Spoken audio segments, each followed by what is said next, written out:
ব্যাপক উৎসাহ উদ্দীপনার মধ্য দিয়ে যুক্তরাষ্ট্রের মিশিগানে কানাইঘাট ওয়েলফেয়ার অ্যাসোসিয়েশনের উদ্যোগে কোরআনে হাফিজ ও স্কুল গ্র্যাজুয়েটদের সম্মাননা প্রদান সম্পন্ন হয়েছে। রোববার স্থানীয় সময় বিকেলে মিশিগান ডেট্রয়েট ICND অডিটোরিয়ামে অনুষ্ঠিত হয়েছে। অ্যাসোসিয়েশনের সভাপতি শরীফউদ্দিন আহমদের সভাপতিত্বে ও সেক্রেটারি আব্দুর রহমান, সহকারী সেক্রেটারি মাওলানা কয়েস আহমেদের যৌথ উপস্থাপনায় অনুষ্ঠানে বক্তব্য রাখেন শাইখ ইমাম আব্দুল লতিফ আজম, ইমাম মাওলানা রায়হান উদ্দিন, ইমাম হাফিজ তাজউদ্দিন, অ্যাসোসিয়েশনের উপদেষ্টা ওয়ালিউর রহমান মাইন উদ্দিন, অ্যাসোসিয়েশনের সহ-সভাপতি আব্দুল হামিদ চৌধুরী ও যুব বিষয়ক সম্পাদক খাজা আফজল হোসেন প্রমুখ।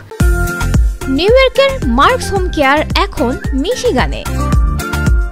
মিশিগানে অবস্থানরত কানাইঘাটের যে কয়জন কোরআনে হাফিজকে সম্মাননা দেওয়া হয় তারা হলেন হাফেজ ওমর বিন হাসনাত, হাফেজ ওয়াহিদুর রহমান মান্না, হাফেজ তালহা বিন হাসনাত, হাফেজ আনাস বিন হাসনাত, হাফেজ মোহাম্মদ সাজিদ আলম, হাফেজ আহমেদ আল ইমদাদ চৌধুরী, হাফেজ তামিম উদ্দিন, হাফেজ ইব্রাহিম উদ্দিন ও হাফেজ এশান নূর।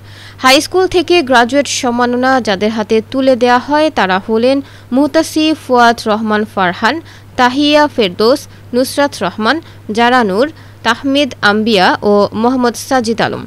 অনুষ্ঠানে কোরআন তিলাওয়াত করেন রাদি আহমেদ ও সঙ্গীত পরিবেশন করেন শিল্পী সুলাইমান আল মাহমুদ। অনুষ্ঠানের মধ্যখানে ছোটদের জন্য চিত্রাঙ্কন প্রতিযোগিতার আয়োজন করা হয়। অংশ নেওয়া প্রতিযোগীদের জন্য বিশেষ পুরস্কার তুলে দেন অনুষ্ঠানে আগত অতিথিবৃন্দ।